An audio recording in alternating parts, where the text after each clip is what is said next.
What's going on, guys? Today we're going to be taking a look at the all-new Google Pixel 4 XL. Now in this video I'm just going to do a quick unboxing and then we're going to go over the specs and I'll give you my initial impressions on it. Unfortunately, I'm not allowed to do a full review on this phone just yet, but if you stick around on the channel in the next 2 days I will have something posted up. Plus it'll give me a couple days to spend with the phone and see how it really performs. So I was lucky enough to receive an early unit and I'm actually really excited about this because this is my first official Google Pixel device. I haven't owned one in the past, but I have owned tons of Android devices. If you watch my channel, I do a lot of reviews on these phones. But when this was announced, I knew I had to get my hands on it. I was also lucky enough to get a hold of one of the cases here. This is called Could It Be Coral? That's the color of this. And it's more of a peach in my opinion, and I'm actually not sure which color phone I received, so we're about to find out right now. The Pixel 4 devices do come preloaded with Android 10, previously known as Android Q, and I kind of wish they would have kept that naming convention, but I guess Android 10 might stick. And it looks like I got the Oh So Orange version, which is actually the one I would have chose anyway. Very beautiful color here. To me, it's more of a peach color, but I might be a little colorblind here. They also offer a just black and a clearly white version, but the Oh So Orange is the best looking one in my opinion. Now, don't get me wrong, all the colors look great with the Pixel 4 or the Pixel 4 XL, but I think this one really pops.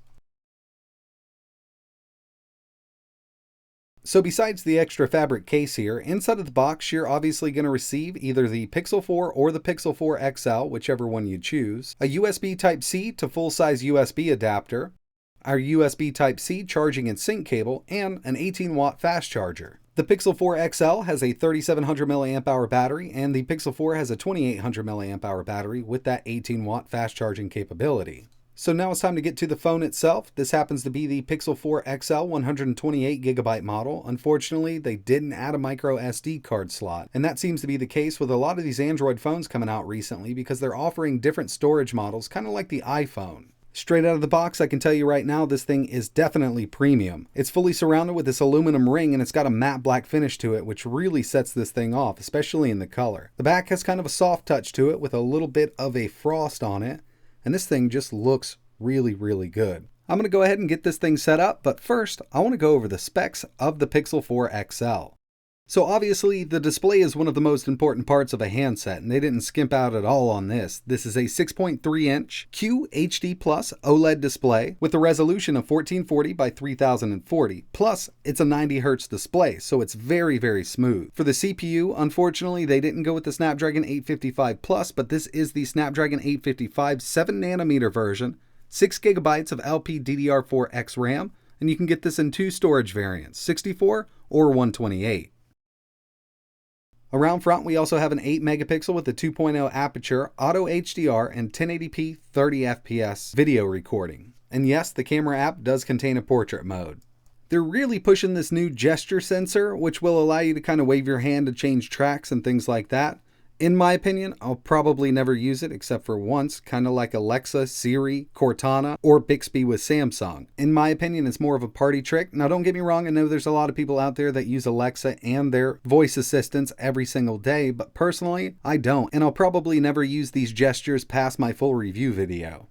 Around back, we have 2 shooters, a 12.2 megapixel 1.7 aperture and a 16 megapixel 2.4. Dual LED flash, auto HDR, optical plus electronic stabilization, 1080p video recording at 30, 60, and 120, plus 4K at 30. For reasons beyond me, I'm not sure why they haven't added 4K 60 on these devices yet. Either way, I'm really interested in testing both of these lenses out in night mode and everything like that. And in the next couple days, I'll actually be posting a lot of pictures taken with this phone on my Instagram and Twitter if you want to check those out.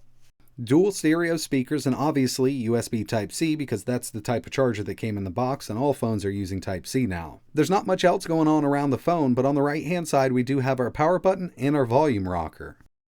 So overall, the UI is super quick with that Snapdragon 855 paired with Android 10, and I expected it to be. This is the new flagship phone from Google. We do have dual band 802.11 and an AC Wi-Fi, Bluetooth 5.0, and NFC built in. And as you can see here, we have that 6GB of LPDDR4 RAM, the Snapdragon 855 7nm edition, and for the GPU, the Adreno 640. So on paper, this will definitely keep up with the likes of the Note 10 or the Note 10 Plus, the Galaxy S10 or S10 Plus. We have the same chipset here. I really do wish they would have added that Snapdragon 855 Plus, but I think the 855 is plenty powerful enough for any kind of gaming or anything you really want to do on this phone. And speaking of gaming, this is Call of Duty Mobile running at the highest settings. We're definitely hitting that 60 FPS mark. Really smooth, and it looks amazing on this display.